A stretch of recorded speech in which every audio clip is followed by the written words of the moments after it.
জয় জয় শ্রী গুরু প্রেম লোপতরু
চিত মোহন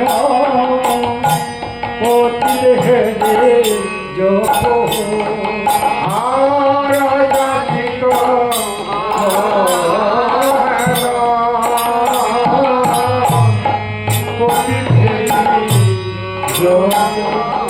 গরিব যেতে যে হরি নাম যে দিলে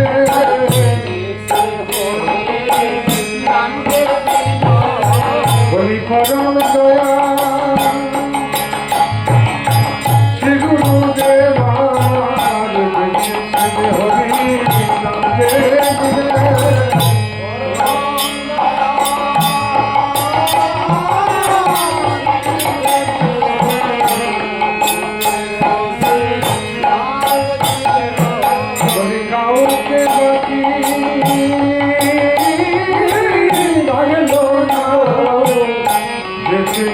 হরি নাম যে দিলে হরি নাম দিলে যাচিতে বল হরি নাম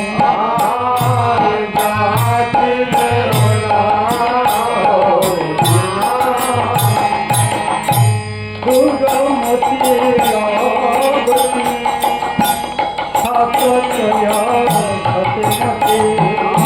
আর দুরামতি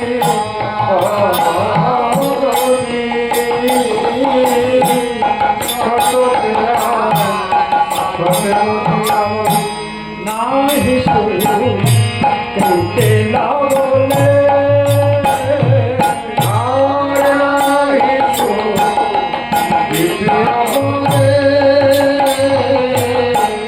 সুকৃতির দেশে ছিল না আমার কোন সুখী ছিল আমার কোন সুকৃতে দেশে ছিল না আমার কোন সুখী ছিল সবাই আছে কুকৃতে কোন সুকৃতে দেশে ছিল না আমার ঘোড়া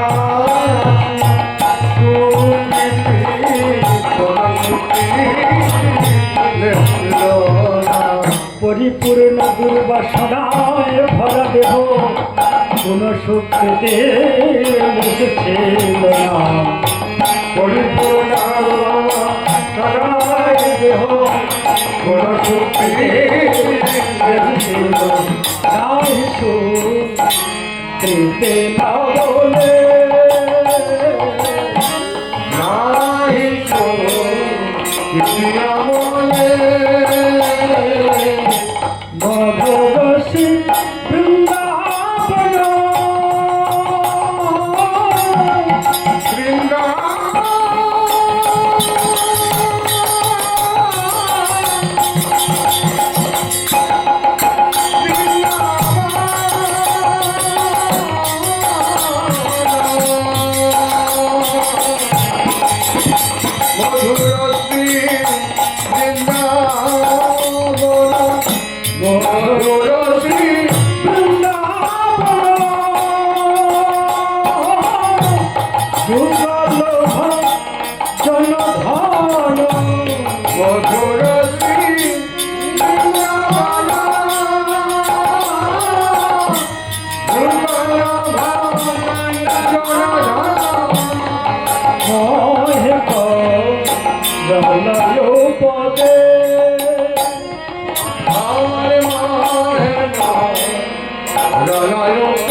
পদে পদে প্রদান পেলে আমার পদে প্রদান করলে বল ভজ শেখাইলে পদে প্রদান কইলে দয়া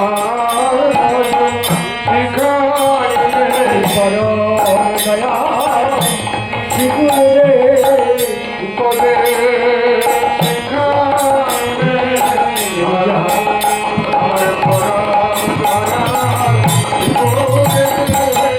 যাতে করে ধরে যুগল ভজন শেখাইলে বলি হাতে ধরে করে ধরে হাতে করে যুগল ভাজান গাইলে মোহে করতে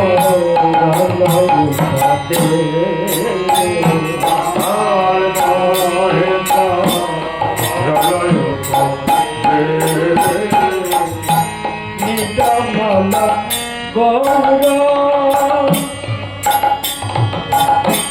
প্রেম রস শ্রীজনে হরি বিনা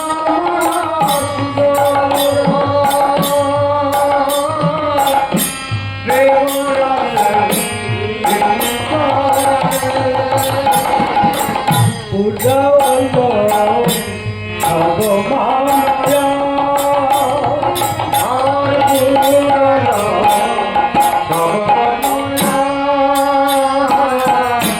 তো চরণ না ভুলে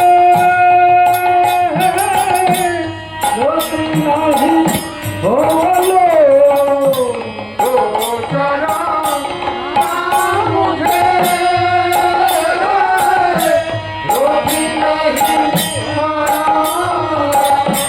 গুরু চরণ ভুলে রতি নাহি হলো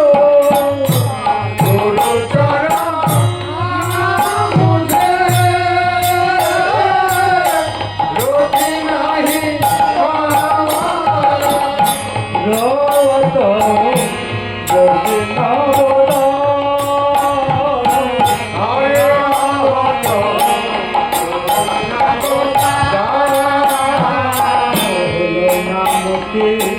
হলো নামতি গুরু চরণে হলো নামতি বলি গুরু চরণে হলো নামতি বলো বলো আমার কি হবে গতি গুরু চরণে হলো নামতি বলি বলো কি হবে বলি গুরু চরণে আমার হলো নামতি কারণ যে ফলে গেল মনুষ্য জন্ম পাইয়া আমার গেল গেল পিছনে গেল এই মানুষ জন্ম পাইয়া গুরু চরণে হলো নামতি আমার গুরু চরণে হলো নামতি গোত ঘোষ ভাবদা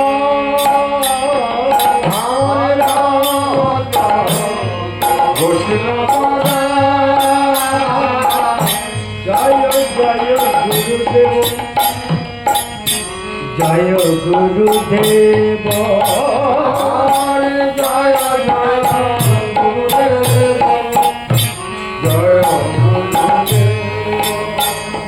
সবাই মিলে জয় দাও ভাই প্রেমানন্দে বাহু তুলে সবাই মিলে জয় দাও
জজনীতানন্দ সহিত গৌরাঙ্গ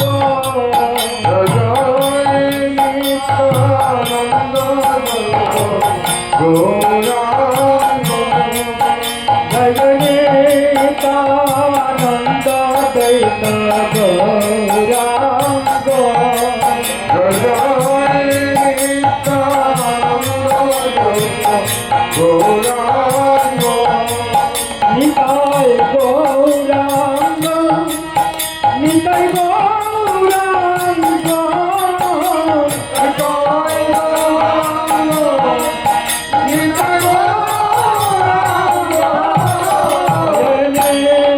নিতানন্দ দৈত গৌরাঙ্গ জয় জয় নিত্যানন্দ গৌরাঙ্গ জয় যশোদানন্দন সচিসুত গৌরচন্দ্র জয় যশোদানন্দন পরিপুত গৌরাঙ্গ হে নন্দন বল রাম নিত্যানন্দ জয়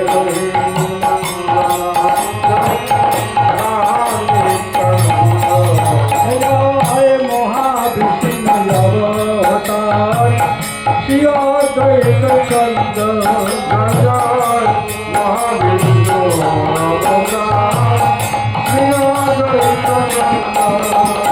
খণ্ডবাসী নর হরি জয় মুরারি গোবিন্দ জয় জয় খণ্ডবাসী নর হরি জয় মোরারে গোবিন্দ জয় সর্বরূপ সনাতন জয় রামানন্দ জয় জয় সর্বরূপ জয় রামানন্দ জয় পঞ্চপুত্র সঙ্গে ভজে রায় ভবনন্দ জয় জয় পঞ্চপুত্র সঙ্গে ভরে রায় ভবানন্দ জয় দাসী সর্বভৌম জয় প্রতাপ জয় জয় কাশীবাসী সর্বভৌম জয় প্রতাপ রুদ্র জয় কানায় পুতিয়াসী মাইতে গোপীনাথাচার্য জয় জয় গানাই কুটিয়া থেকে মাইতি গোপীনাথাচার্য জয় তিন পুত্র সঙ্গে জয় শ্রী শিবানন্দ জয় জয় দীন পুত্র সঙ্গে নাচেন চেন শিবানন্দ জয় কাশী বাসী তপন মিত্র জয় প্রকাশানন্দ জয় জয় কাশীবাসী তপন মিত্র জয় প্রকাশানন্দ জয় ছোট বড় হরি দাস দাস গোবিন্দ জয় জয় ছোট বড় হরি দাস দাস গোবিন্দ দাস গোবিন্দ জয় জয় দাস গোবিন্দ জয় দাস গোবিন্দ জয় জয় দাস গোবিন্দ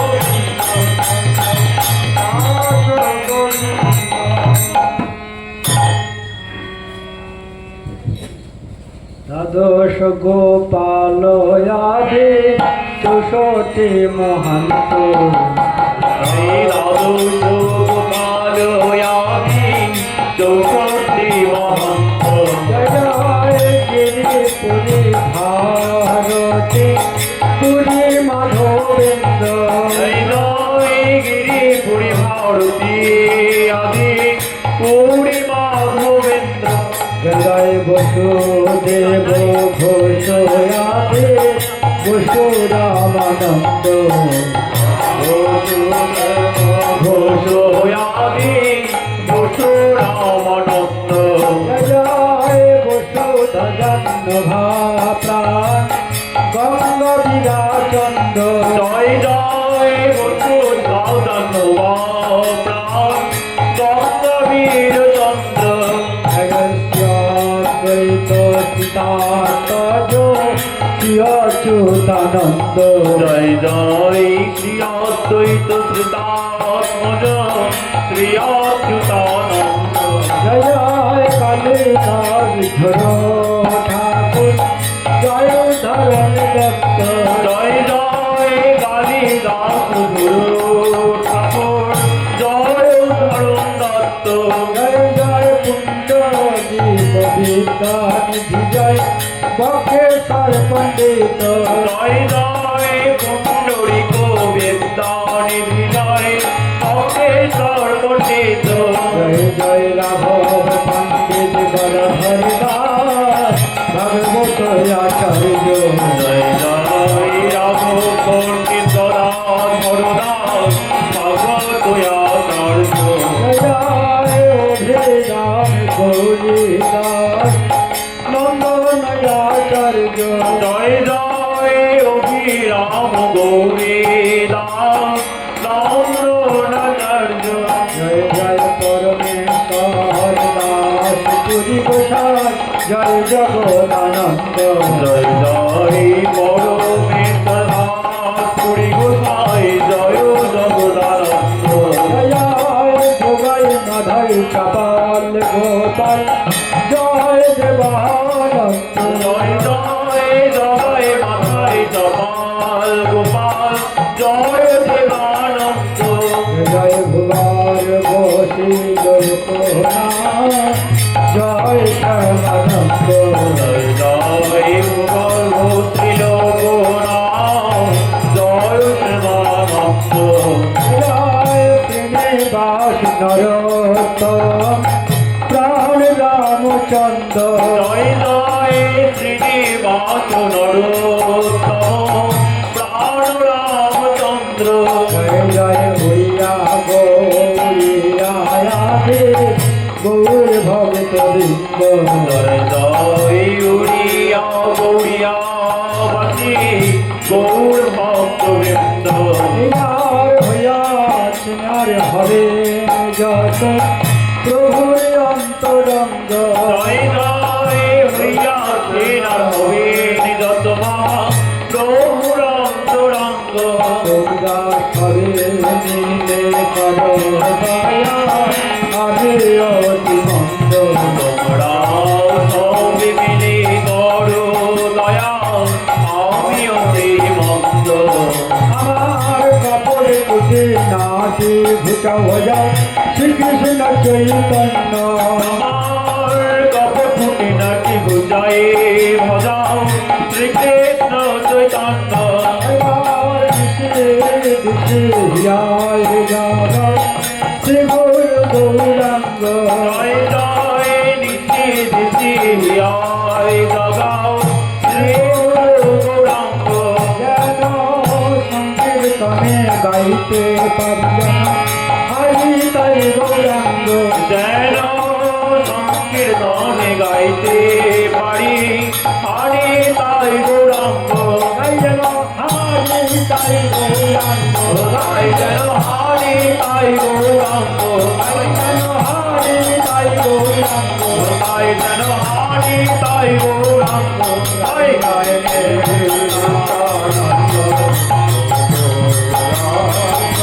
জয় জয় নিত্যানন্দ গৌরাঙ্গ শ্রী গৌরাঙ্গ নিত্যানন্দ শ্রী অদ্বৈত চন্দ্র গদাধর শিবাসাদি গোরা ভগত বৃন্দ শ্রী গৌরাঙ্গ নিত্যানন্দ শ্রী অদ্বৈত চন্দ্র গদাধর শিবাসাদি গৌরাঙ্গ শ্রী গৌরাঙ্গ নিত্যানন্দ শ্রী অদ্বৈত চন্দ্র গদাধর শিবাসাদি গোরা ভগত বৃন্দ শ্রী গৌরাঙ্গ নিত্যানন্দ শ্রী অদ্বৈত চন্দ্র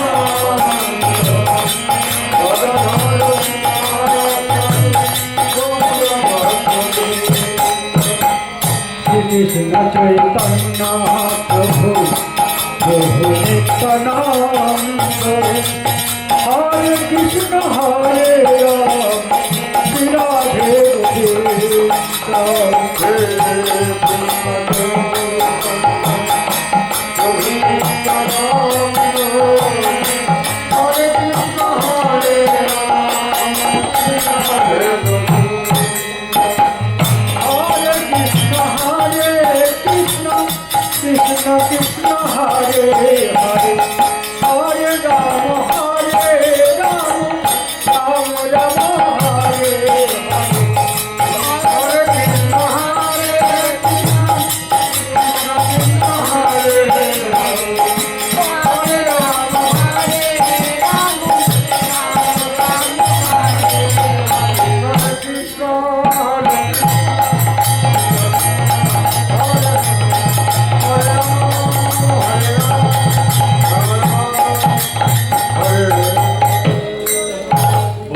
परम श्री गुरु महाराज की जय।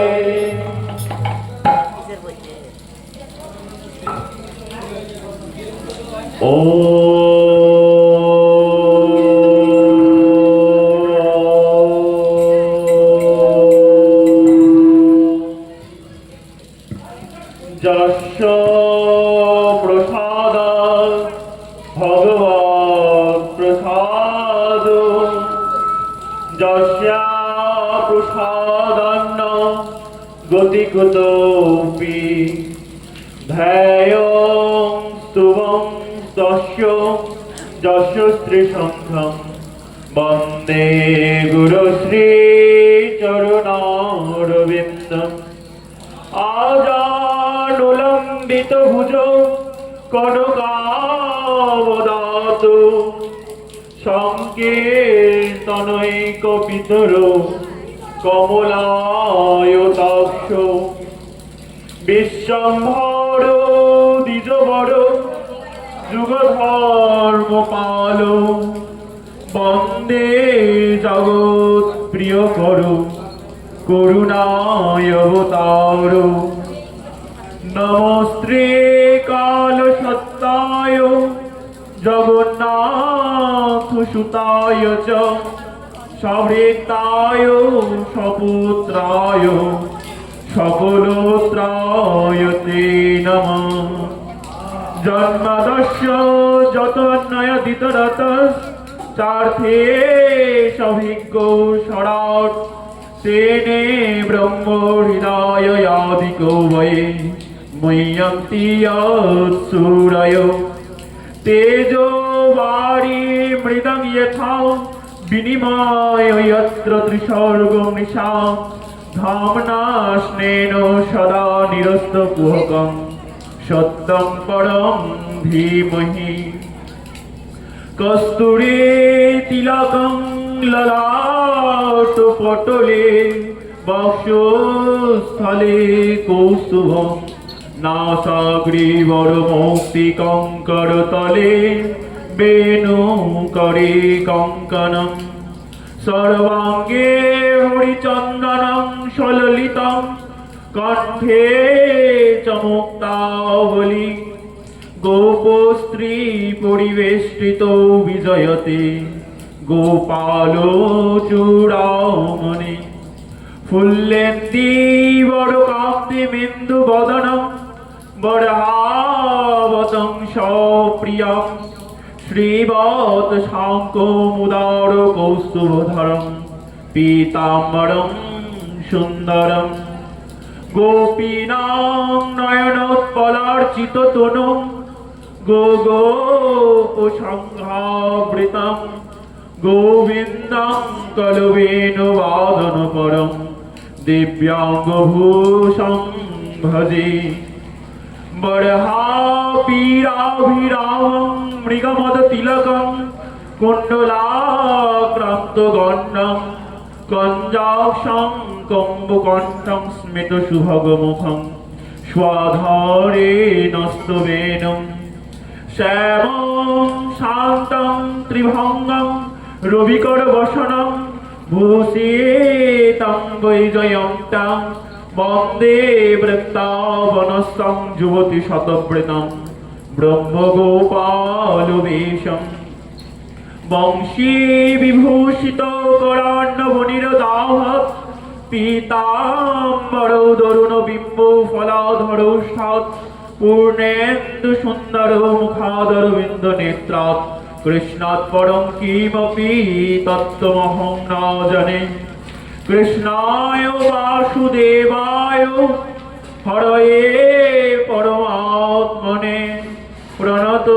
ক্লেশনাশায় গোবিন্দায় নমো নমঃ মূকং করোতি বাচালং পঙ্গুং লঙ্ঘায়তে গিরিম यत्कृपातमहं वन्दे परमानन्द माधवम् तप्तो काञ्चन गौराङ्गी राधे वृन्दावनेश्वरी वृषभानुसुते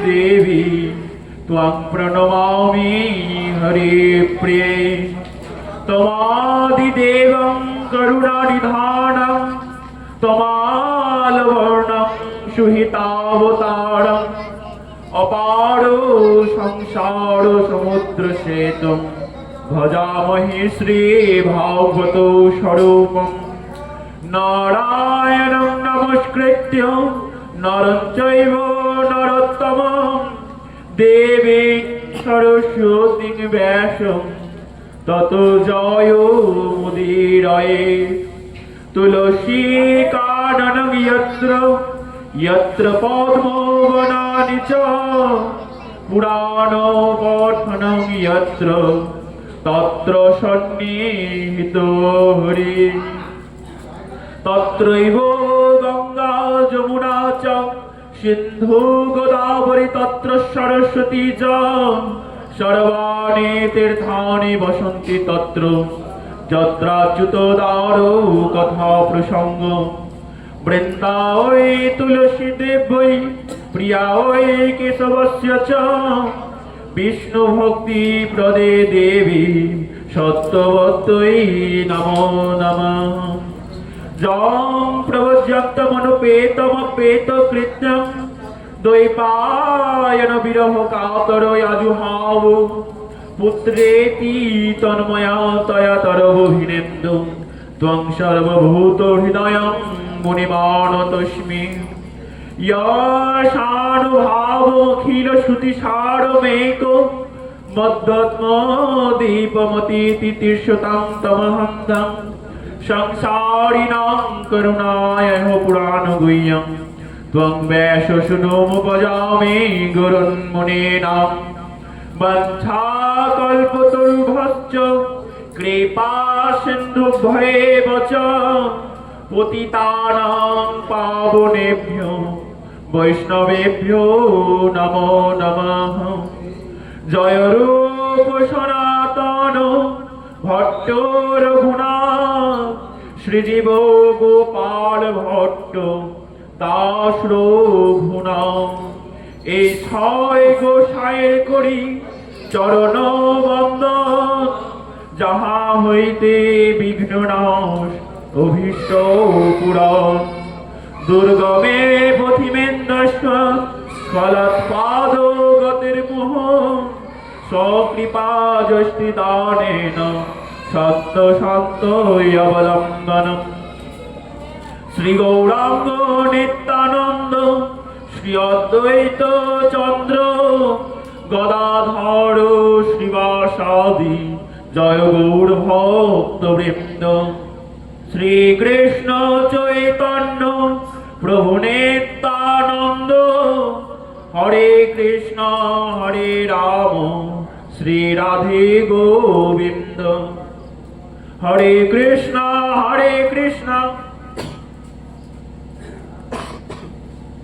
কৃষ্ণ কৃষ্ণ হরে হরে হরে রাম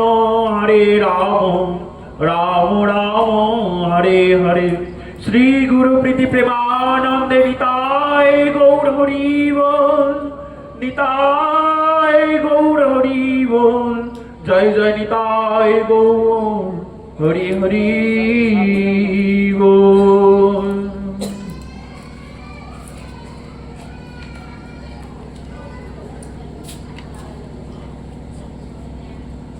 হা হা বৃন্দাবনেশ্বরী তোমার চরণ নুপুরের ধ্বনি শুনিব কি শ্রুতি ভরি শুনিব কি শ্রুতি ভরি ছত্র কমল কলয় কুণ্ডল বিধি শঙ্খ চন্দ্রবল্লী জব শক্ত গদা সৌভাগাদি চিহ্ন দেখিব নয়ন ভরি দেখিব নয়ন ভরি চরণ সৌগন্ধ আঘ্রাণ করিয়া হইব কি উন্মত চরণ যুগল হৃদয়ে ধরিয়া জুড়াব তাপিত চিত, জুড়াব তাপিত চিত। সুগন্ধি সলিলে অরুণ চরণ কমল ধোয়াব ধীরে, সে চরণ অমৃত পান করি কবে ভাসিব আনন্দ নীরে, ভাসিব আনন্দ নীরে। রাধে রাধে বলি তুয়া নামা বলি ডাকিব উচ্চ স্বরে, নামের সহিত এমর পরাণ যাবে তু আপদ তলে, যাবে তু আপদ তলে। শৈলেন্দ্র মুকুট মণি গোবর্ধন তটেতে নিবাস করি, দীন কৃষ্ণ দাস নিবেদন করে পূর্ণ করো প্রাণেশ্বরী, পূর্ণ করো প্রাণেশ্বরী। আহা বৃন্দাবনেশ্বরী, আহা বৃন্দাবনেশ্বরী।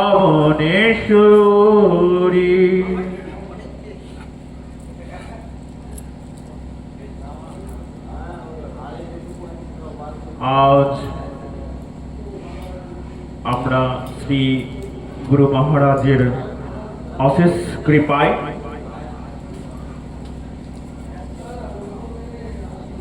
হুগলি জেলায় যোগীকুণ্ড গ্রামে শ্রী শ্রী আমার পরম পূজ্য শ্রী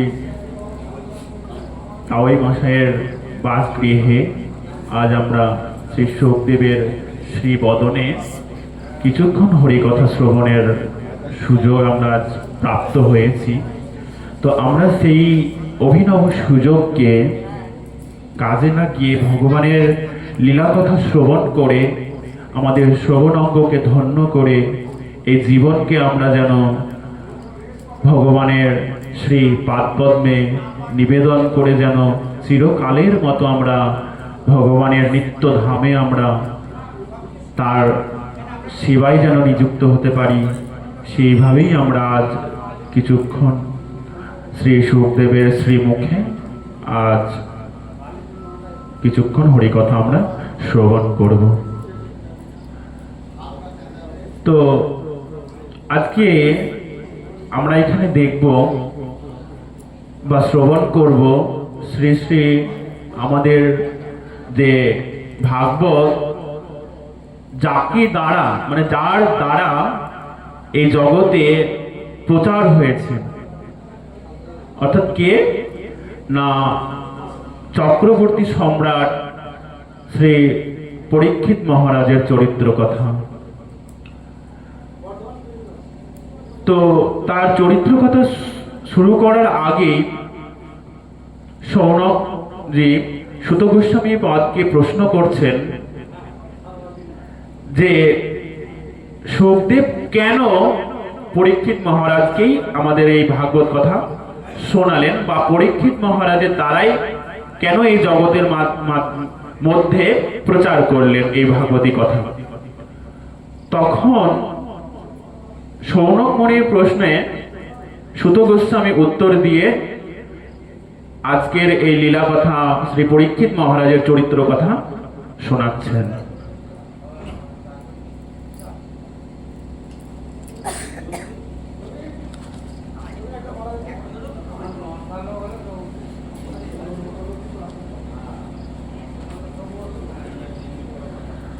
তো বলছেন সুখদেব যে আচ্ছা সুত গোস্বামী পাদ, এই ভাগবত তো আমরা জানি যে এটি পরমহংস সংহিতা, তো সুখদেব গোস্বামী কেন অন্যান্য পরমহংসদের কেন শোনালেন না?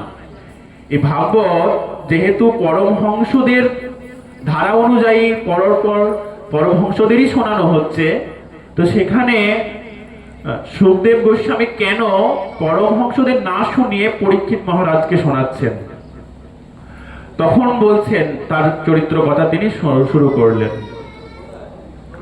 যখন মহাভারতের যুদ্ধ শেষ, যেদিন আমাদের মহাভারতের যুদ্ধ অবসান ঘটে, সেই দিন ভগবান শ্রীকৃষ্ণ কি করলেন না, এইদিকে যখন যুদ্ধ শেষ, সবাই যখন ক্লান্ত, তখন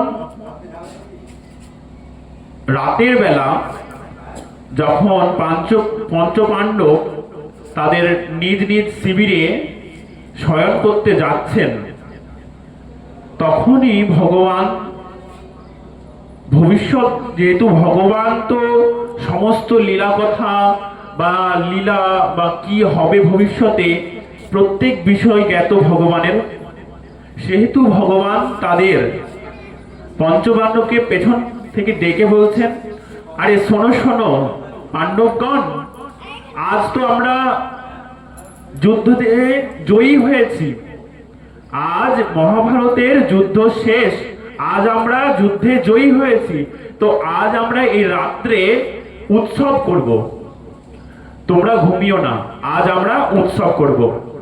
তো ভগবান এই কথা বলে তাদের পঞ্চপাণ্ডবদের সেই শিবিরে শয়নে শুতে যাওয়ার আগেই তাদের ডেকে নিয়েই উৎসব করতে চলে গেলেন।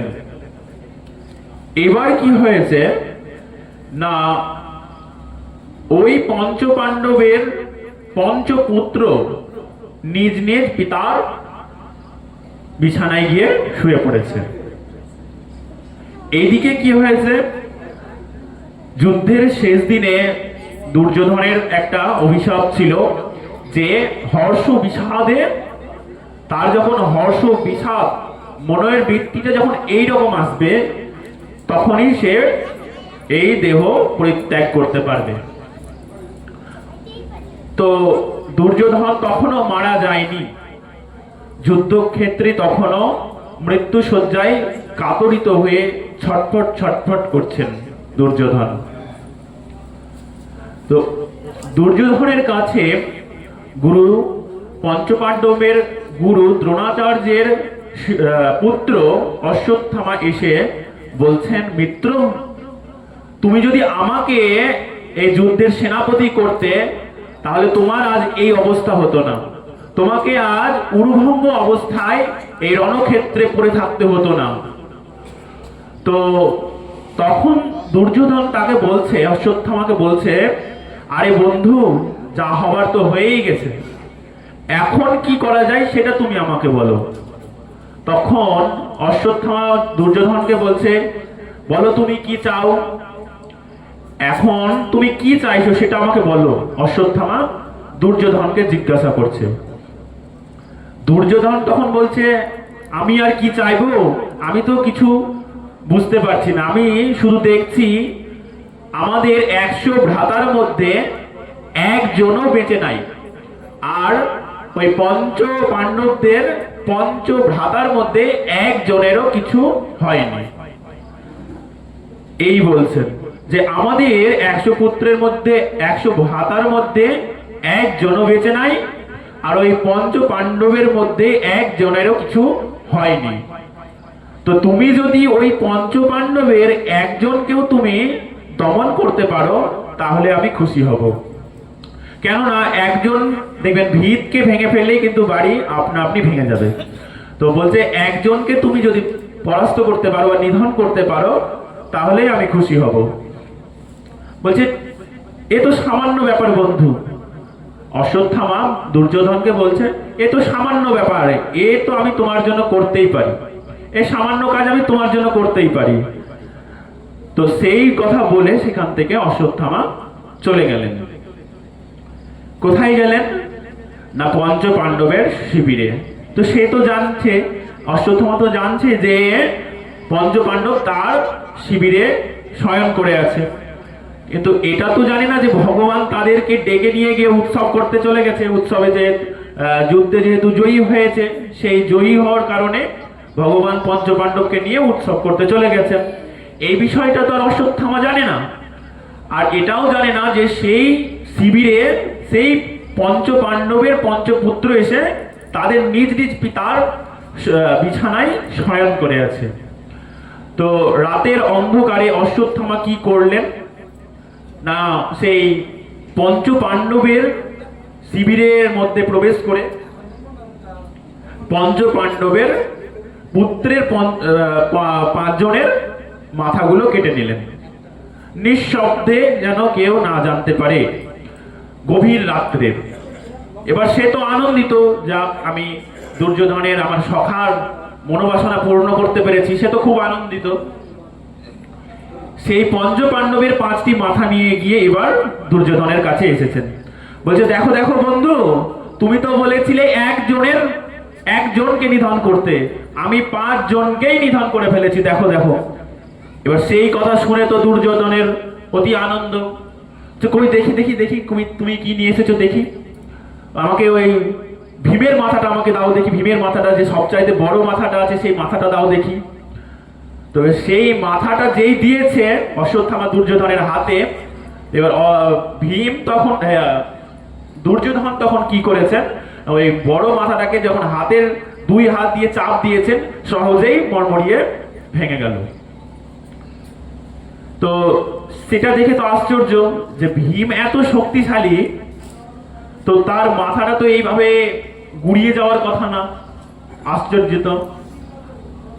এবার ভালো করে একটু আলোর মধ্যে মাথাগুলো নিয়ে এসে দেখছে, তো বলছে, দুর্যোধন বলছেন যে আরে অশ্বত্থামা, তুমি কি করেছো?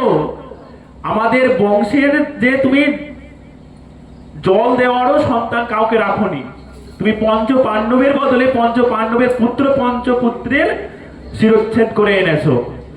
ওই আমি বললাম আগে যে দুর্যোধনের অভিশাপ ছিল হর্ষ বিষাদে মৃত্যু ঘটবে, তার আগে না। হর্ষ বিষাদ মানে কি না, যতটা আনন্দিত হবে ঠিক সেই মুহূর্তেই ততটাই দুঃখিত হলে সে মারা যাবে। তো তাই ঘটলো, আনন্দিত হলো প্রথমে যে পঞ্চপাণ্ডবের 5টা মাথা নিয়ে এসে অশ্বত্থামা তাকে দিয়েছে, এই ভেবে সে আনন্দিত হলো। এবার আনন্দে গদগদ চিত্ত তার পর মুহূর্তেই দেখলো যে না, সেটা পঞ্চপাণ্ডবের মাথা নয়, তাদের পঞ্চপুত্রের মাথা। তখন সে দুঃখিত হলো এবং তাকে বলছে, অশ্বত্থামাকে বলছে, তুমি তো আমাদের বংশে জল দেওয়ারও কাউকে রাখলে না, এটা তুমি কি করলে? এই 2টা ঘটনা একসাথে ঘটলো, মানে আনন্দ, যতটা সে আনন্দিত হয়েছিল ততটাই সে দুঃখিত হয়ে পড়লো যে এদের থেকে তো আমার কিছু লেনা দেনা ছিল না, পঞ্চপাণ্ডবের পুত্রদের থেকে তো আমার কোনো কিছু লেনা দেনা ছিল না, আমার তো ছিল পঞ্চপাণ্ডবের থেকে, তো এরা তো আমার শত্রু না, তুমি তো ভুল করে ফেলেছো। যখনই সে দুঃখের মধ্যে ভেঙে পড়লেন, তখনই দুর্যোধন তার প্রাণটি ত্যাগ করে দিলেন। তো তার অভিশাপটা সেখানে ফলে গেল যে হর্ষ বিষাদে তার মৃত্যু ঘটবে। এদিকে যখন অশ্বত্থামা দেখছে যে এ তো আমি ভুল করে ফেলেছি, পঞ্চপাণ্ডবের মাথা তো আনতে পারিনি আমি, তখন সে ভয়ে বলছে, এবার তো আমাকে পঞ্চপাণ্ডব ছাড়বে না, আমাকে তো হত্যা করে দিবে। তখন সে কি করছে, সেখান থেকে সে পালিয়ে গেল। এবার সকাল হলেই দ্রৌপদী যখন তার পঞ্চপুত্রের নিধনের কথা শ্রবণ করলেন, তখনই সে তো মা, তার পুত্রদের মৃত্যুর ঘটনা শুনেই সে অত্যন্ত ভাবে ভেঙে পড়লেন যে একজন মা কিভাবে তার 5টি পুত্রের মৃত্যু যন্ত্রণা সহ্য করতে পারে, সেইভাবে এতটাই সে কাতর হয়েছে শোকে। তো সকাল হতেই পঞ্চপাণ্ডবের কাছে সেই ঘটনার খবর গেল, তারাও সেখানে এলেন। এবং অর্জুন কি বলছেন, অর্জুন তখন ক্রোধে গান্ডীব, তার ধনুকের নাম গান্ডীব, সেই গান্ডীব তুলে নিয়ে বলছে, দ্রৌপদী তুমি দুঃখ করো না, তোমার এই পুত্রদের যে হত্যা করেছে তাকে আমি তোমার কাছে নিয়ে আসব, এবং তুমি যেটা শাস্তি বলে গ্রহণ করবে সেটাই তাকে শাস্তি দেওয়া হবে। সে ক্রোধে ফুলছে এবং বলছেন। তখন তারা কি করলেন, পঞ্চপাণ্ডব, তাদের মধ্যে শুধু অর্জুন কি করলেন না, তার সারথি ভগবান শ্রীকৃষ্ণকে ডেকে তার রথে আরোহণ করে অশ্বত্থামার পেছনে ছুটলেন। ওই যে অশ্বত্থামা পালিয়ে গেছে, ওর যে আমাকে পঞ্চপাণ্ডব ছাড়বে না, সেই অশ্বত্থামার পেছনে অর্জুন কি করলেন না, ভগবান শ্রীকৃষ্ণের রথে আরোহণ করে তাকে ধরতে তার পেছনে ছুটতে শুরু করলেন। ভগবান তো জোরে রথ ছুটাচ্ছেন, এবার ছোটাতে ছোটাতে গিয়ে অশ্বত্থামাকে ধরে ফেলেছেন। অশ্বত্থামাকে ধরে ফেলার পরেই সে টানতে টানতে বেঁধে টানতে টানতে সেখান থেকে নিয়ে যাচ্ছেন। ভগবান বলছে, আরে অর্জুন, কি করছো তুমি? এ তোমাদের পঞ্চপাণ্ডবের পঞ্চপুত্রের হত্যাকর্তা, তাকে তুমি এভাবে টানতে টানতে নিয়ে যাচ্ছ, এক্ষুনি তাকে নিধন করো। সে আততায়ী, কেননা সে শুয়েছিল সেই সন্তানদের সে হত্যা করেছে, সে আততায়ী, তাকে তুমি এক্ষুনি বধ করো।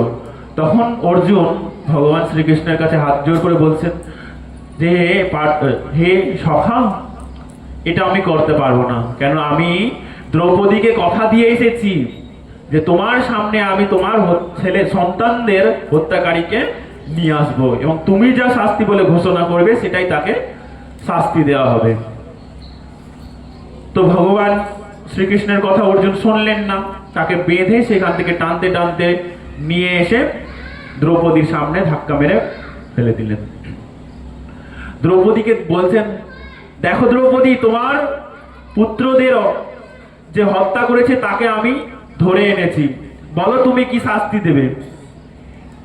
এবার যখনই দ্রৌপদী দেখেছেন অশ্বত্থামাকে, সঙ্গে সঙ্গে তাকে দেখে দণ্ডবত প্রণাম করছেন। সবাই তো আশ্চর্য, কি ঘটলো, এভাবে কি, এটা কি সম্ভব যে 5 ছেলের পুত্রের হত্যাকারী তার সামনে এনে রাখা হয়েছে, এবং সেই দ্রৌপদী কিনা ওই হত্যাকারীকেই দণ্ডবত প্রণাম করছে। এ তো যারা সেখানে ছিল তারা তো আশ্চর্য, যে ব্যাপার কি, এখানে তো এটা উল্টো ঘটছে। যেখানে তার প্রতি ক্রোধ দেখানো উচিত, সেখানে কিনা সে হত্যাকারীকে দ্রৌপদী দণ্ডবত প্রণাম করছে কেন? তখন অর্জুন বলছে, আরে দ্রৌপদী, তুমি করছোটা কি? এ তো তোমার সন্তানদের হত্যাকারী। তখন দ্রৌপদী বলছেন,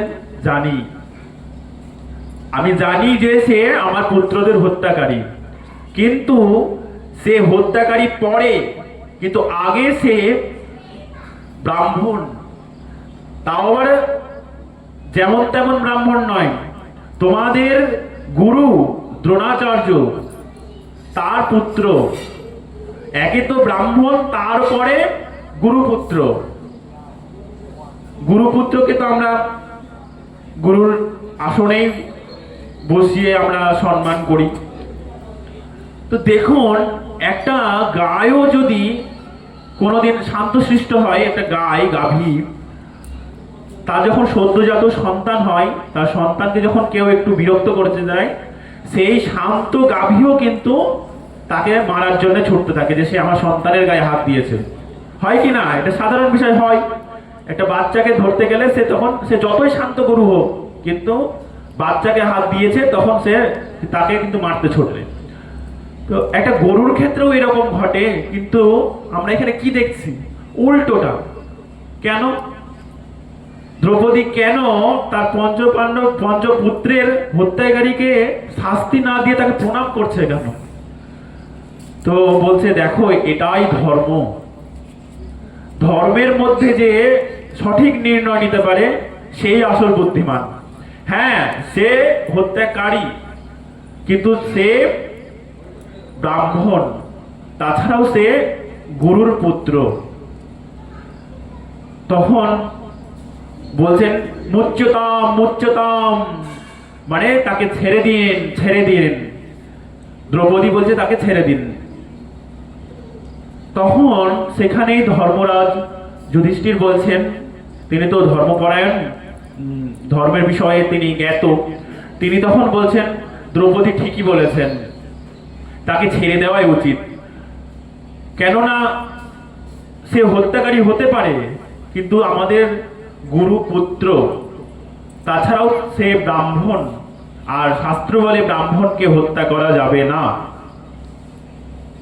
নহন্তব্য মানে হত্যা করা যাবে না, সে ব্রাহ্মণ যেমনই হোক না কেন তাকে হত্যা করা যাবে না। তখন যুধিষ্ঠিরও বলছেন যে তাকে ছেড়ে দেওয়া হোক।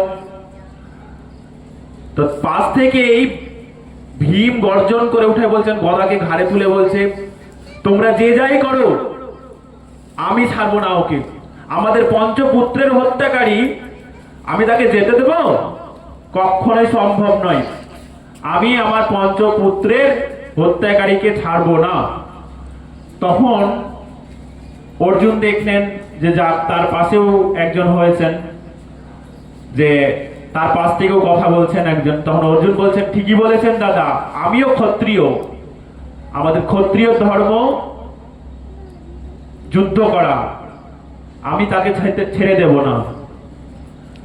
তো এই ভাবতে ভাবতে অর্জুন তখন একটা চিন্তার মধ্যে পড়ে গেল যে এইদিকে দ্রৌপদী আর বড় দাদা যুধিষ্ঠির বারণ করছে তাকে হত্যা করতে, বলছে ছেড়ে দিতে, আর এইদিকে ভীম তিনিও বলছেন যে না, তাকে ছাড়া যাবে না, তাকে হত্যা করতে হবে। তো অর্জুন তো একটা সংকটের মধ্যে পড়ে গেলেন যে কি করা যায় এখন। এইদিকে দ্রৌপদী আর যুধিষ্ঠির মহারাজ বলছেন যে ছেড়ে দিতে, ওইদিকে দাদা ভীম বলছেন যে না, ছাড়া যাবে না। তো ভগবানের দিকে অর্জুন তাকিয়ে বলছেন যে হে সখা, এখন তুমিই বলো কি করা যায়। ভগবানের দিকে তাকিয়ে বলছেন মানে আর কি ইশারা করে, মুখে স্পষ্ট ভাবে না। তখন ভগবানও তাকে ইশারাতে বলছেন, আমার কিছু করার নাই, আমি তোমাকে আগেই বলেছি যে তাকে হত্যা করে দিতে। সে আততায়ী, সে শুয়েছিল, সেই সন্তানদের সে হত্যা করেছে। এটা কখনোই যুদ্ধের নিয়ম নয়। অস্ত্রহীন ব্যক্তিদের কখনো হত্যা করা যাবে না, বা যারা শুয়ে থাকে তাদের কখনো হত্যা করা যাবে না। এগুলো যুদ্ধের নিয়মের বাইরে, তাই সে আততায়ী। তো ভগবান বলছে, তোমাকে আমি আগেই বলেছি যে যখনকার যেটা কাজ তখনই সেটা শাস্তি দাও। তুমি তখন তাকে হত্যা করলে না, এবার তুমি বোঝো তুমি কি করবে। তোমাকে আমি তখনই বলেছি হত্যা করতে, তুমি তো শুনলে না আমার কথা। তখন অর্জুন তো আরো একটা সমস্যার মধ্যে পড়ে গেলেন যে ভগবান তো বলেছিল। তখন বলছেন অর্জুন যে ভুল যখন হয়েই গেছে সখা, তুমি একটি উপায় বলো। তো এবার ভগবান বলছেন যে এখন আর আমরা নিজের মন মতো উপায় বলতে পারবো না। দেখবেন কোনো ঝামেলা বা কোনো কিছু ঘটনা ওই পাড়াগ্রামে ঘটলে তখনই যদি কোনো ন্যায় বা বিচার হয়ে গেল তো হয়ে গেল, যখনই সেটা থেমে গেল পরবর্তীতে আবার ন্যায়ের জন্য ডাকা হবে, সেই ন্যায় কিন্তু আর ন্যায় থাকবে না, সেটা অন্যায়ই হয়ে যাবে। ন্যায়ের বিচার তখন আর ন্যায় থাকে না। তো এখানেও বলছে যে যেহেতু তোমাকে তখনই বললাম যে হত্যা করতে, তুমি করলে না, এবার কাঠগড়াই এলে আসলে হয় কি, মানে কোর্টের মধ্যে এসে গেলে তার নিজের মনমুখী শাস্তি দেওয়া যায় না অপরাধীকে। তখন যেটা জজ সাহেব আদেশ করবেন সেটাই শাস্তি দেওয়া হবে, কোর্টের নিয়মে যেটা শাস্তি লেখা থাকবে সেটাই তাকে শাস্তি দেওয়া হবে। তো এখানেও তাই হচ্ছে, বলছে ভগবান যে এখন মনমুখী তাকে শাস্তি দিলে হবে না, এখন শাস্ত্র যা বলছে সেটাই করা উচিত। তখন অর্জুন বলছেন, তাহলে বলো ধর্মশাস্ত্র কি বলে, এখানে ধর্মশাস্ত্র কি বলে তাহলে বলো। তখন ভগবান বলছেন, দেখো ধর্মশাস্ত্র বলেছেন যে ব্রাহ্মণকে মারা যাবে না।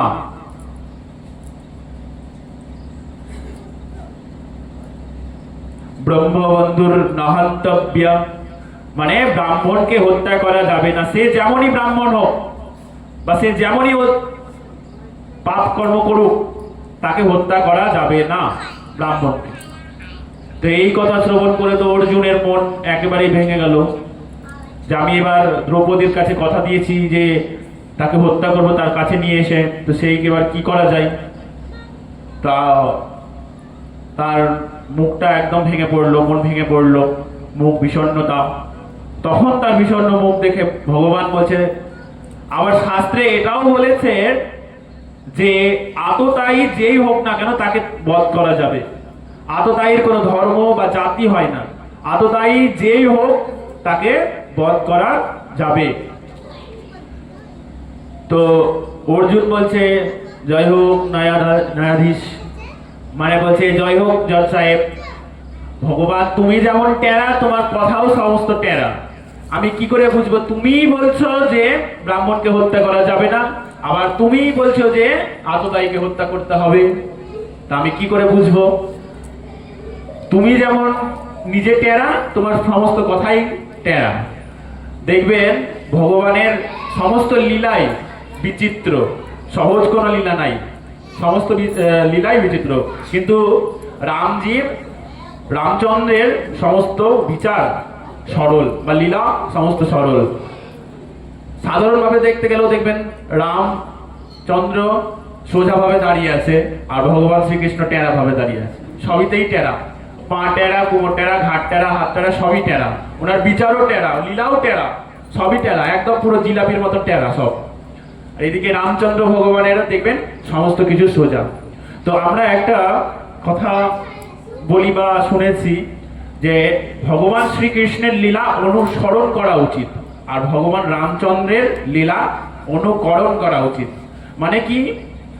ভগবান শ্রীকৃষ্ণ যে সমস্ত লীলা করে গেছেন সেগুলো আমরা কিন্তু আমাদের জীবনের মধ্যে আচরণ করে আনতে পারবো না, কখনোই সম্ভব নয়।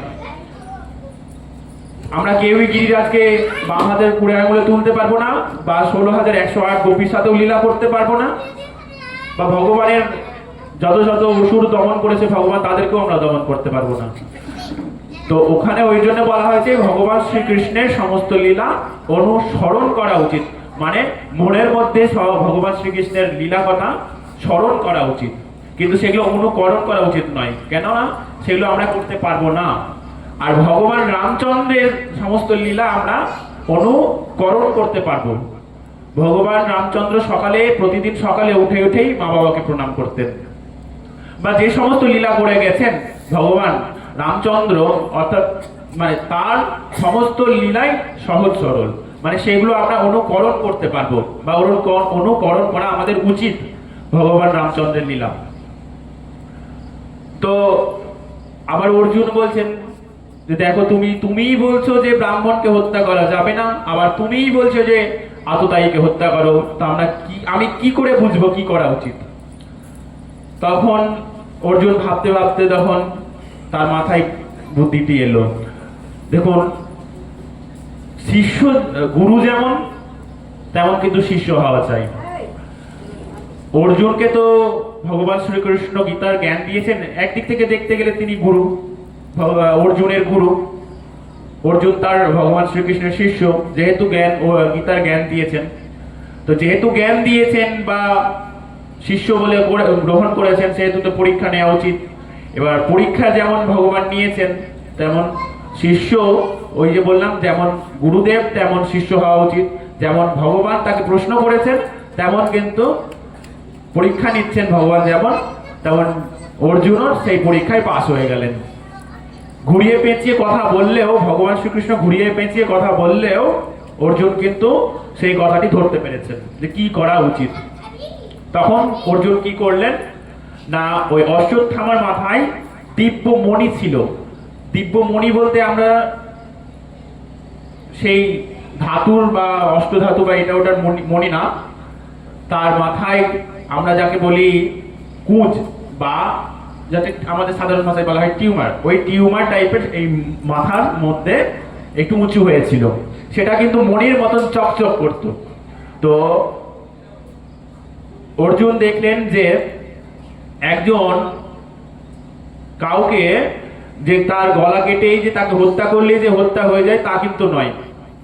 একজন প্রতিষ্ঠিত ব্যক্তির ভরা সমাজের মধ্যে যদি একটা অপমান করে দেওয়া হয়, সেটা কিন্তু সে জীবন থাকতে থাকতেও তার মৃত্যু ঘটে গেল। তো অর্জুন তাই করলেন। সেটা কি করলেন না, সবার সামনে অর্জুন তার তরোয়াল বের করে তার সেই মাথার যে মণিটি, শিরোমণি যাকে বলা হয়, সেই মণিটিকে ছেদন করে দিলেন এবং সেখান থেকে তাকে ঘাড় ধাক্কা দিয়ে বের করে দিলেন অশ্বত্থামাকে। তো এদিকে দ্রৌপদীরও কাছে যে প্রতিজ্ঞা করেছিল সেটাও রক্ষা হলো এবং নিজের যে প্রতিজ্ঞা সেটাও রক্ষা হলো। মানে সে ক্ষত্রিয়, সে আততায়ীকেও বধ করলো, জীবনে না মারতে পারে কিন্তু অপমানের দ্বারা তো তাকে হত্যা করা হলো। আর দ্রৌপদীর কাছে করেছিল, প্রতিজ্ঞা করেছিল যে তোমার পুত্রের হত্যাকারীকে তোমার সামনে এসে হত্যা করব, দুটোই রক্ষা করা হলো। এবারে কি হলো, সে অশ্বত্থামাকে সেখান থেকে ঘাড় ধাক্কা দিয়ে বের করে দেওয়া হলো এবং ভগবান শ্রীকৃষ্ণ কি করলেন না, পঞ্চপাণ্ডবের পঞ্চপুত্রের যে অন্ত্যেষ্টি ক্রিয়া, মৃত্যুর পরে সেই অন্ত্যেষ্টি ক্রিয়া সম্পূর্ণ করে সে ভগবান শ্রীকৃষ্ণ সেখান থেকে তারকার পথে রওনা হওয়ার জন্য প্রস্তুত হলেন। এদিকে অশ্বত্থামা অপমানিত হয়ে সেখান থেকে রাগে গজগজ করতে করতে সেখান থেকে বেরিয়ে গিয়ে প্রতিজ্ঞা করে ফেললো যে আমার এরকম অপমান, এই অপমানের শোধ আমি নেবই। এই বংশে আমি কারোর মুখে জল দেওয়ার সন্তান রাখবো না, বা বংশের যে অগ্রগতি সেটা আমি হতে দেব না। তো আমরা আগেই দেখলাম যে পঞ্চ পাণ্ডবের পঞ্চপুত্র তো শেষ হয়েই গেছে, আর একজন মাত্র রয়ে গেছেন। আর একজনকে, সে হলো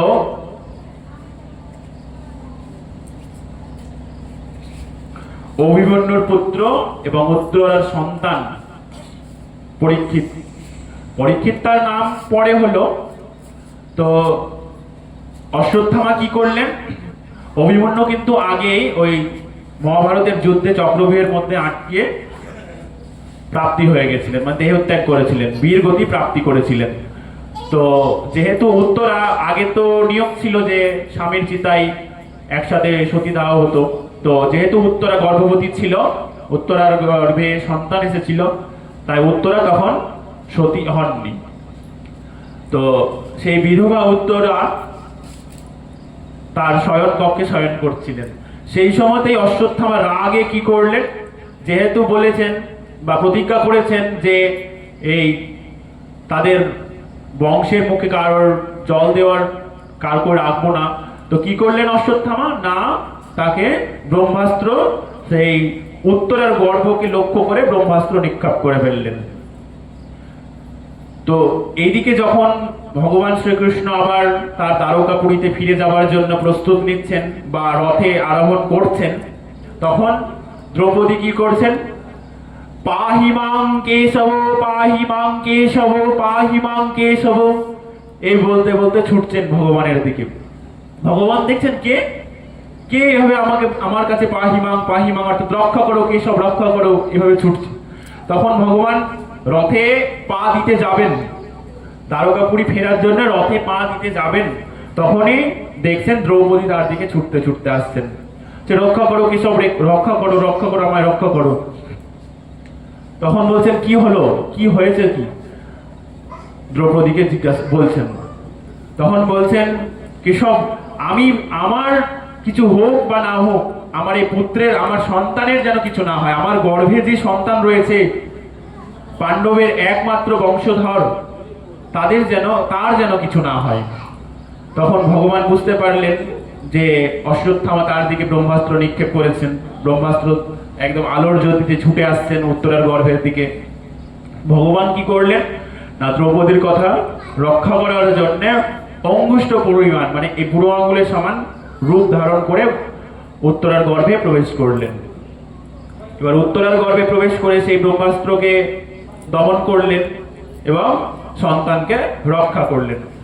আবার তিনি যখন প্রকট হলেন, উত্তরার গর্ভ থেকে বেরিয়ে আবার যখন তিনি প্রকট হলেন, উত্তরা তখন আর কিছু বলতে পারছেন না, গদগদ চিত্ত আনন্দে বা কিছু আর বলতে পারছে না। তো সে যখন তাকে রক্ষা করে আবারও যখন ফিরে যাওয়ার জন্য রথে চাপতে যাবেন, তখন আবার ঠিক পেছন থেকে কে ডাক দিচ্ছেন না কুন্তী মাতা। কুন্তী মাতা পেছন থেকে ডাক দিচ্ছেন। তখন কুন্তী মাতার ডাক শুনে ভগবান শ্রীকৃষ্ণ, কুন্তী মাতা কি করলেন, ভগবান শ্রীকৃষ্ণ পেছন ফিরে দেখলেন যে আমার কুন্তী পিসিমা, ভগবানের অর্থাৎ শ্রীকৃষ্ণের পিসিমা হচ্ছে কুন্তী, মানে এই দিক থেকে পাণ্ডব দিক থেকে পাণ্ডবের মা। তো পিসিমার কথা শুনে সে ভগবান শ্রীকৃষ্ণ পেছন ফিরে তাকালেন। এবার পেছন ফিরে যেই তাকিয়েছেন, কুন্তী কি করলেন না সঙ্গে সঙ্গে ভগবান শ্রীকৃষ্ণের চরণে এসে পড়ে গেলেন। তখন ভগবান শ্রীকৃষ্ণ বলছেন, আরে পিসিমা করছোটা কি, উল্টো গঙ্গা বওয়াবে নাকি? উল্টো গঙ্গা বওয়াবে নাকি মানে ওই যে দেখতে লীলার ক্ষেত্রে দেখতে গেলে তো ভগবান শ্রীকৃষ্ণই ছোট, কুন্তী মাতার থেকে তো ভগবান শ্রীকৃষ্ণই ছোট। তো তাই বলছে উল্টো গঙ্গা বওয়াবে নাকি, যেখানে প্রণাম করার কথা আমার আপনাকে, আমি আপনাকে প্রণাম করব, কিন্তু সেখানে আপনি আমাকে কেন প্রণাম করছেন? তখন কুন্তী মাতা বলছেন, ভগবান কেশব তুমি চুপ করো, একটু কিছুক্ষণের জন্য তুমি চুপ করো।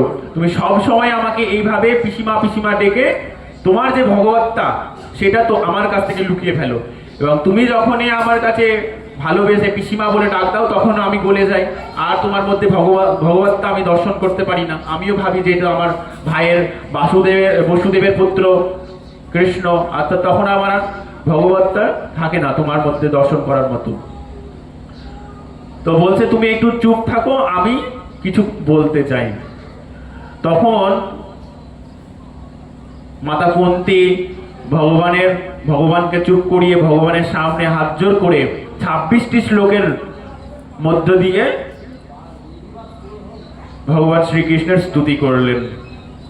নমস্যে পুরুষাম তদ্যম ঈশ্বরম প্রকৃতি পরম অলক্ষ্যম সর্বভূতানাং অন্তর্বহিরাবস্থিতাম কৃষ্ণায় বাসুদেবায় দেবকী নন্দনাচয় নন্দগোপ কুমারায় গোবিন্দায় নমো নমো। এইভাবে কুন্তী মাতা 26টি শ্লোকের মধ্যে দিয়ে ভগবান শ্রীকৃষ্ণের স্তুতি করলেন। বলছেন প্রকৃতির পরম পুরুষ ঈশ্বর তোমাকে নমস্কার জানাই। নমস্যে পুরুষামে তদ্যম, বলছে প্রকৃতির পরম পুরুষ ভগবান তোমাকে আমি প্রণাম করি। যে অন্তর্বহিরাবস্থিতাম, তুমি ভক্তদের অন্তরে বাহিরে সর্বক্ষেত্রে বাস করো। তোমাকে কিন্তু তবু কেউ দেখতে পায় না, কেন তোমাকে দেখতে পায় না? কেননা তুমি মায়ার পর্দার আড়ালে আছো। তুমি যখন এই যে ভক্তকে দর্শন দেবে বলে ঠিক করো বা লক্ষ্য করো যে তার ভগবানকে, সেই ভক্তদেরকে আমি দর্শন দেব, তখন তার সামনে থেকে মায়ার পর্দাটা তুমি সরিয়ে নাও। তো বলছেন তুমি ভক্তদের অন্তরে বাইরে বাস করো, কিন্তু তারা তোমাকে দেখতে পায় না, কেননা তুমি মায়ার পর্দার আড়ালে লুকিয়ে থাকো। তো তুমি বসুদেবের পুত্র, দেবকীর লালা কৃষ্ণ, তোমার মধ্যে আমি ভগবত্তা দেখতে পেলেও তোমাকে আমি সেইভাবে কোনোদিন কিছু বলতে পারিনি। তো তুমি আমার একটা কথাই রাখবে। তখন এইভাবে যখন শ্লোকের দ্বারা ভগবানের স্তুতি করতে শুরু করলেন, তখন ভগবান শ্রীকৃষ্ণ বলছেন, আরে পিসিমা ব্যাপারটা কি, এত আমার নাম সুনাম করছো কেন? দেখবেন কেউ যদি আপনার হঠাৎ করে যদি কোনো সুনাম গাইতে শুরু করে, তার মানে তার কিছু কারণ আছে, কিছু একটা উদ্দেশ্য নিয়েই সে আপনাকে এতটা ভালোবাসা দেখাচ্ছে। তো সেই রকমই যখন কুন্তী মাতা এত প্রশংসা করছেন স্তুতির মাধ্যমে, তখন ভগবান শ্রীকৃষ্ণ বলছেন যে পিসিমা এত কি ব্যাপার, আমার এত প্রশংসা করছো কেন, কিছু কি চাও? বলছেন, তখন কুন্তী বলছেন যে আমি ছোট থেকে আজ অবধি বহু সমস্যার মধ্যে বা বহু কিছু আপত্তির মাধ্যমে আমি এই জীবনটা কাটিয়েছি। তো আমি একটা জিনিস চাই কেশব, তুমি আমার আর যতটা জীবন বাকি আছে ততটা জীবনেও যেন এইভাবে দুঃখ কষ্ট আসতেই থাকে। এতদিন যেভাবে দুঃখ কষ্ট বা আপত্তি বাধা আসতেছিল আমার জীবনের মধ্যে, সেই রকম ভাবে যেন আসতেই থাকে। তখন বলছেন, আরে পিসিমা, তুমি এটা কেন চাইছো? এরকম ভক্ত তো কোনোদিন দেখিনি। দেখবেন আমরা বাড়িতে যদি সাধারণ সত্যনারায়ণ পুজোও করি, তাও ওই ভগবান নারায়ণের কাছে আমরা একটাই করি, প্রার্থনা করি, ধন দেন, জন দেন, এইসবই করি। কিন্তু এখানে উল্টোটা দেখা যাচ্ছে কুন্তির ক্ষেত্রে। কুন্তি বলছেন, আমি যতদিন জীবনে বাঁচবো ততদিন যেন আমার দুঃখ কষ্ট এইভাবে আসতেই থাকে। তখন কৃষ্ণ ভগবান বলছেন যে এটা কি করে সম্ভব হয় পিসিমা? তুমি দুঃখ কেন চাইছো? আমি তোমার কাছে থেকে যাচ্ছি। কেন থাকতে চাইলেন? ওখানে কুন্তি আরো একটি কথা বলেছিলেন। যখন জিজ্ঞাসা করলেন যে তুমি কেন চাইছো পিসিমা এই দুঃখ বা এই বাধা বিপত্তি তুমি কেন চাইছো তোমার জীবনে? বলছি, এই দুঃখ বা বাধা বিপত্তি হলো তোমার দর্শনের কারণ। যখনই আমি দুঃখিত বা বিপত্তিতে পড়ি, আমি তোমাকে স্মরণ করি, আর তোমাকে স্মরণ করলেই তুমি আমার কাছে আসো। তো সেই জন্যই আমি এই দুঃখ কষ্ট আমার জীবনের মধ্যে সারা জীবন আমি চাইছি।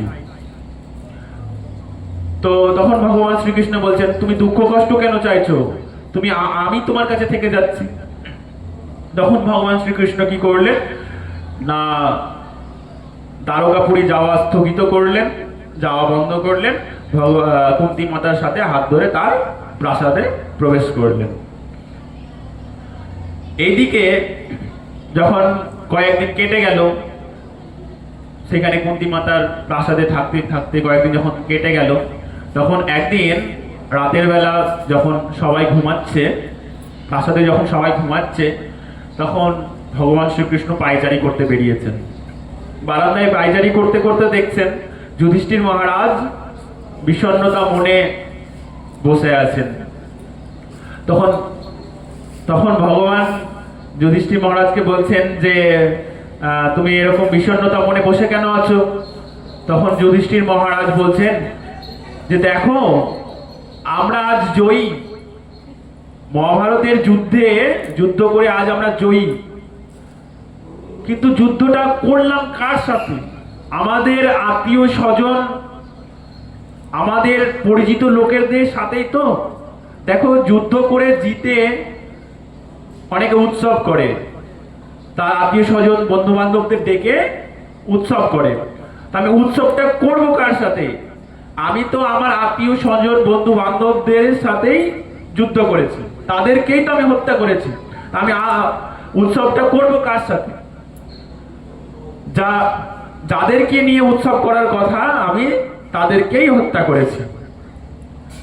তো এটা দেখুন, যখন মহাভারতের যুদ্ধ শুরুর আগে যে প্রশ্নটা অর্জুনের মনে এসেছিল যে এ তো সবাই আমার আত্মীয় স্বজন, আমি এদের সাথে যুদ্ধ করব না, ঠিক যুদ্ধ শেষ হওয়ার পরে সেই প্রশ্নই যুধিষ্ঠির মহারাজের মনের মধ্যে এসেছিল। এবার ভগবান তখন বহু কিছু তাকে জ্ঞান দিলেন, ছাত্র ধর্মের জ্ঞান দিলেন। তো সেই জ্ঞান দিয়েও যুধিষ্ঠির মহারাজকে সে কিছু মনে পরিবর্তন ঘটাতে পারলেন না ভগবান। এবার কি করলেন? ভগবান তাকে নিয়ে গুরু পিতামহ ভীষ্মর কাছে নিয়ে গেলেন। পিতামহ ভীষ্ম কোথায় আছেন না, সেই রণক্ষেত্রে, সেখানে তীরে বিদ্ধ হয়ে তীরের বিছানায় শায়িত হয়ে আছেন। তো তিনি কেন দেহত্যাগ করেননি? তারও কারণ আছেন। তিনার একটা আশীর্বাদ ছিল যে তিনি ইচ্ছা মৃত্যু গ্রহণ করতে পারবেন, মানে তিনি যখন চাইবেন তখন তিনি দেহত্যাগ করতে পারবেন। তো তিনি সেই সুযোগটাকে কাজে লাগিয়েছিলেন।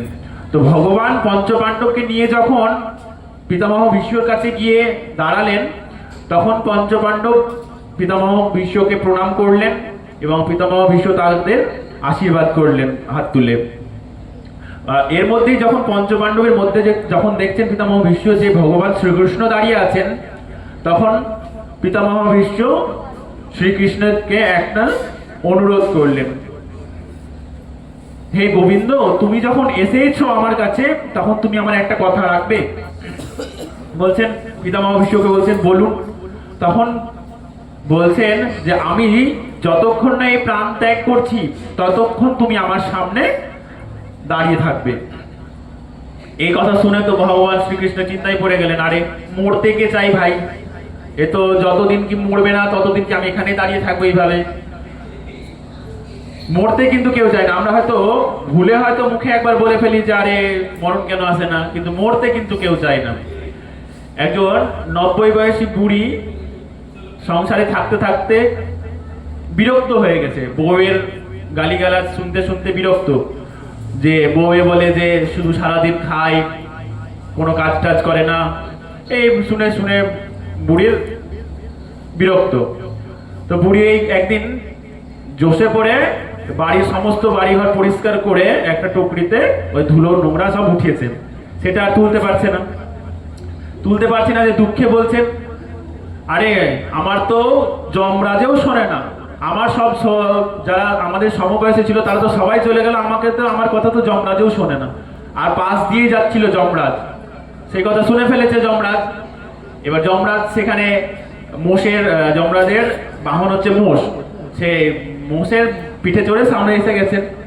এবার বুড়ি তো দেখেই আশ্চর্য, আরে আপনি কে? ভয়ঙ্কর চেহারা যমরাজের, দেখেই বলছেন রাজবেশে আছেন। বলছে আরে আপনি কে? বলছে আরে তুমি তো এক্ষুনি বললেন যে আমার কথা যমরাজও শোনে না, আমি তাই তোমার কথা শুনে ফেলেছি, তাই এসেছি, তুমি তো ডাকলে। বলছে কি করতে এসেছেন? কি করতে এখানে এসেছেন? বলছেন তুমি তো ডাকলে। এখন বুড়ি বলছেন আরে এখনই আমাকে চলে যেতে হবে। তখন বলছেন আরে আপনি যখন এসেছেন আমার এই নোংরা টুকরিটা আমার মাথায় তুলে দিন, দিয়ে আপনি নিজের কাজে যান। মানে মৃত্যু যখন ও চাইলো তখন এলো যমরাজ, কিন্তু যমরাজকে এসে বলছে তুমি আপনার নিজের কাজে যান, আমাকে এই নোংরা মাথা টুকরিটা তুলতে পারছি না, আমার মাথায় তুলে দিয়ে আপনি নিজের কাজে যান। তো মৃত্যু আমরা কেউ চাই না। তো ভগবান দেখছেন যে ভীষ্ম, পিতামহ ভীষ্ম এইভাবে যতদিন শুয়ে থাকবে রণসজ্জায়, মৃত্যুসজ্জায় শুয়ে থাকবে, ততদিন কি আমাকে এখানে দাঁড়িয়ে থাকবে?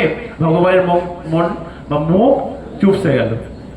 তখন ভীষ্ম বলছেন, পিতামহ ভীষ্ম বলছেন যে এইভাবে মুখ বেচাল করে থাকলে হবে না, প্রসন্ন বদনম, মানে প্রসন্ন বদন নিয়ে আমার সামনে তুমি দাঁড়াবে।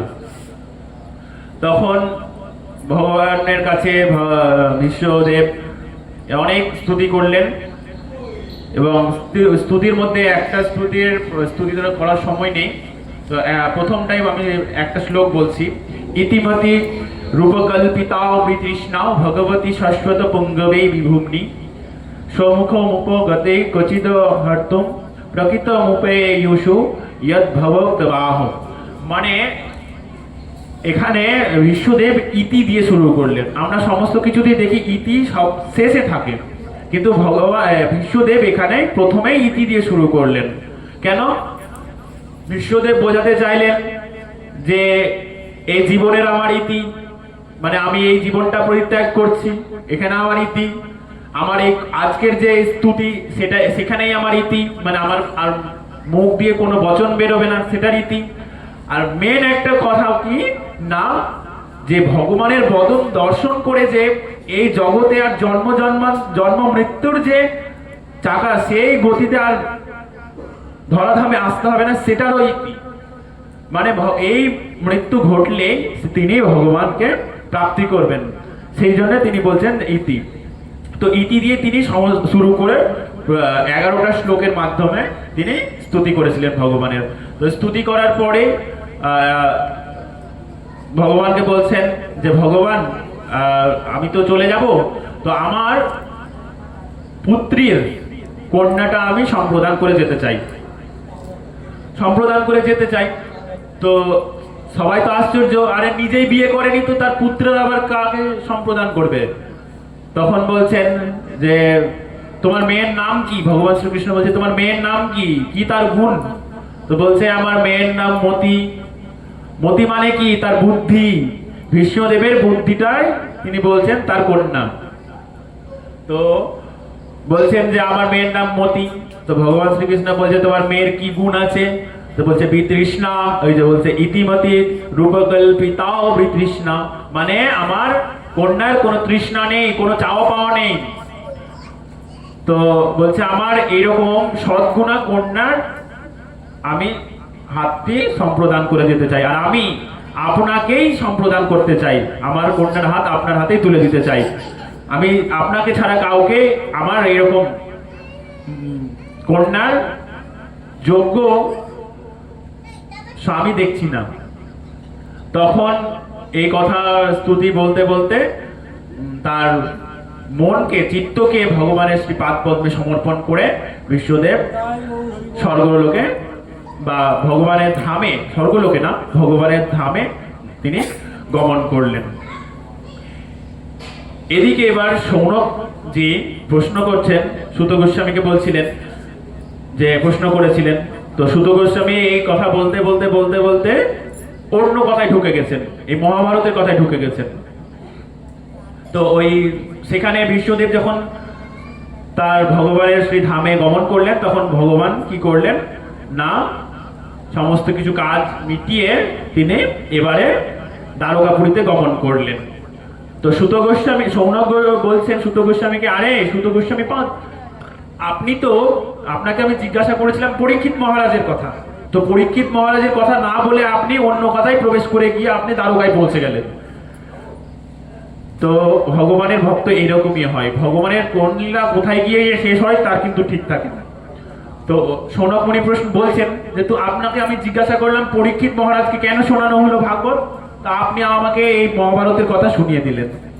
তখন বলছেন আরে আমি তো তাই তো, আমি তো ভগবানের লীলা কথাই মধ্যে ভেসে গেছিলাম, তো আমি অন্য কথায় ঢুকে গেছিলাম। তো এইভাবে তো ভগবান এবার ওই উত্তরার গর্ভ রক্ষা করেছিলেন। তো সেই উত্তরার সময় হয়ে গিয়ে তিনি সন্তান প্রসব করলেন।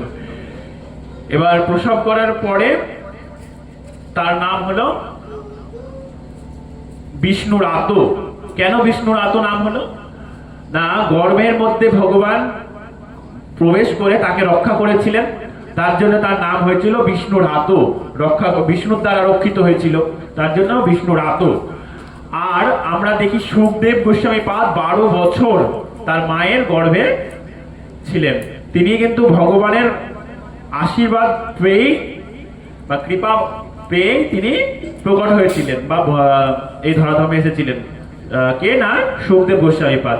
তো দুজনেই দেখুন, যেহেতু সুখদেব 12 বছর পর ভগবানের কৃপা পেয়ে এই ধরামণ্ডলে এসেছিলেন, তো ওনার নাম হয়েছিল ব্রহ্মরাত, মানে ব্রহ্মের দ্বারা রক্ষা হয়েছিল, তার জন্য তার নাম হয়েছিল ব্রহ্মরাত। আর পরীক্ষিতজির বিষ্ণুর দ্বারা রক্ষিত, তাই পরীক্ষিতজির নাম হয়েছিল বিষ্ণুরাত। আর পরীক্ষিতজির পরবর্তীতে নাম হয়েছিল এই পরীক্ষিত, কেননা তিনি পরীক্ষা করতেন, সকলকে পরীক্ষা করতেন যে আমি যাকে গর্ভের মধ্যে দেখেছিলাম, মায়ের গর্ভের মধ্যে দেখেছিলাম, তিনি কি, ইনি কি সেই, সবাইকে এই পরীক্ষাটা তিনি করতেন। তো তার জন্য এরকম সবাইকে পরীক্ষা করার জন্য তার নাম হয়েছিল পরীক্ষিত। তো দুজনেই দেখুন, বক্তা এবং শ্রোতা দুজনেই কিন্তু বিষ্ণুর বা ভগবানের বিশেষ কৃপা বা আশীর্বাদ লাভ করার জন্যেই এই যে সেই প্রথমের প্রশ্ন ছিল যে কেন তাকে শ্রবণ করানো হলো। তিনি তো সাধারণ রাজা ছিল, চক্রবর্তী রাজা, আর যে যত রাজা মানে সাংসারিক লোক, তো তাকে কেন শোনানো হলো। তো এখানে আমরা উত্তর পেয়ে গেলাম যে কেন শোনানো হলো না, দুজনেই কিন্তু ভগবানের কৃপা ভাজন, কৃপা প্রাপ্ত, বক্তাও এবং শ্রোতাও।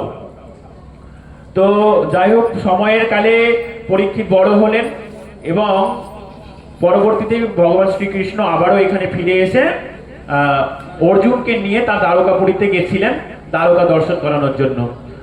তো বহু বছর পর দ্বারকা থেকে কোনো খবর না আসায় পঞ্চপাণ্ডবের বাকি 4 ভাই চিন্তিত, এবং চিন্তিত হওয়ার পরে তারা চিন্তা করছেন, এই চিন্তা করতে করতেই অর্জুন ফিরে এসেছেন, এবং অর্জুন ফিরে এসেই যদুবংশের সমস্ত বৃত্তান্ত ঘটনা তুলে ধরলেন তাদের 4 ভাইয়ের কাছে এবং মায়ের কাছে।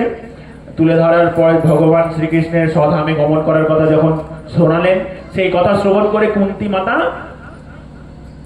ভগবানের স্বধামে গমন করার কথা শ্রবণ করা মাত্রই সেখানে প্রাণ ত্যাগ করে দেহ রক্ষা করে তিনি চলে গেলেন।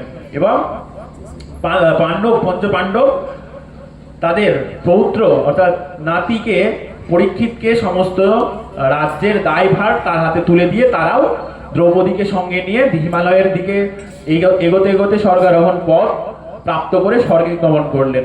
এদিকে পরীক্ষিত সাম্রাজ্য চালাতে চালাতে দেখলেন যে একদিন তো ঘুরে নিজে দেখা উচিত, সবসময় তোর মন্ত্রীর কথা শোনা উচিত নয়, এভাবে নিজে একদিন দেখতে বেরালো। দেখতে বেরিয়ে দেখছে সবার মুখেই তাদের বাবার, তার বাবাকে তো সে কোনোদিন দেখেনি, আর তার বাবা তার দাদুর অর্থাৎ অর্জুন বা পঞ্চপাণ্ডবের সমস্ত পুরো রাজ্যেই সুনাম চলছে। এভাবে ঘুরতে ঘুরতে একদিন ঘুরতে বেরিয়েছিল সে বেশ বদল করে, আরো একদিন সে ঘুরতে বেরিয়ে যে এইভাবে তিনি রাজবেশে ঘুরতে বেরিয়েছিলেন, এবং রাজবেশের যে মুকুটটা ছিল সেই মুকুটটা ছিল সেই দুর্যোধনের।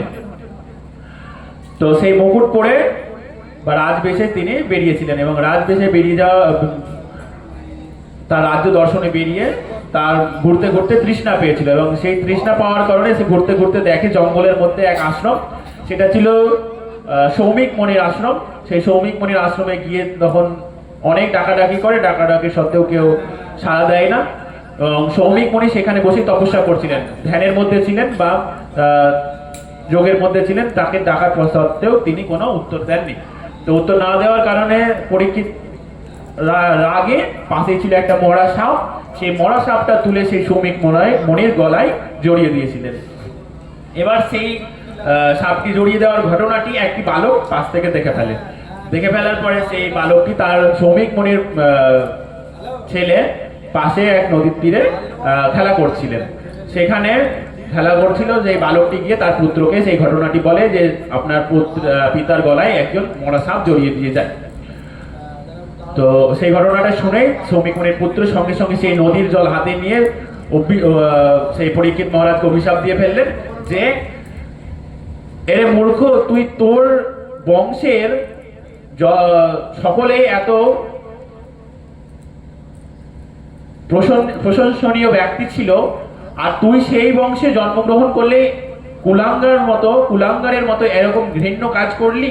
তো সেই জল তুলেই সে অভিশাপ তাকে দিয়ে ফেললো যে আগামী 7 দিনের পরেই তুই মৃত্যুবরণ করবি তক্ষক নাগের দংশনে। এবার সেই কথা অভিশাপ দিয়ে ফেললেন। এবার তো পরীক্ষিত মহারাজ কি করেছিলেন, ওই মরা সাপটা সৌমিক মনির গলায় জড়িয়ে দিয়ে তিনি তো নিজের প্রাসাদে চলে গেছিলেন। প্রাসাদে চলে যেতে যাওয়ার সময়ও কিন্তু বলেছে ঠিক করেছি, একদম বেশ করেছি, আমি আমার রাজ্যে থেকে আমাকে জল দিল না, একদম বেশ করেছি। এই কথা বলতে বলতে যখন প্রাসাদে যায়, প্রাসাদে যাওয়ার পরে যখন মুকুটটা খুলে রাখে সঙ্গে সঙ্গে তার কিন্তু জ্ঞান ফিরলো, আরে আমি কি করে ফেললাম।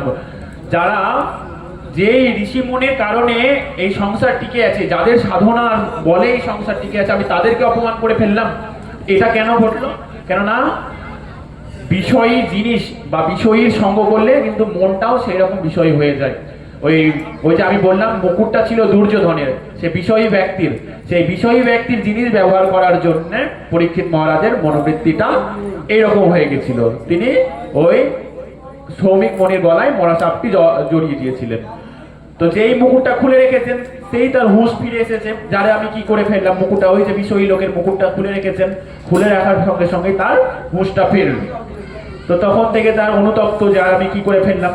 তো ওই সৌমিক মনির পুত্র যখন সেই খেলার ওখান থেকে উঠে এসে যখন কাঁদতে কাঁদতে নিজের পুত্র বা পিতার কাছে আসে, পিতার কাছে এসে যখন কান্না করতে শুরু করে, এবার কান্নার আওয়াজ শুনে সৌমিক মনির ধ্যান ভঙ্গ হয়, এবং ধ্যান ভঙ্গ হয়ে বলছে আরে পুত্র তুমি কাঁদছো কেন? তখন পুত্র সমস্ত বৃত্তান্ত খুলে বলে যে আপনার গলায় ও একজন এসে মরা সাপ জড়িয়ে দিয়ে গেছিল, আমি সঙ্গে সঙ্গে তাকে সেই রাগ সামলাতে না পেরে তাকে আমি অভিশাপ দিয়ে ফেলেছি, আগামী 7 দিন পর তার তক্ষক নাগের দংশনে মৃত্যু ঘটবে।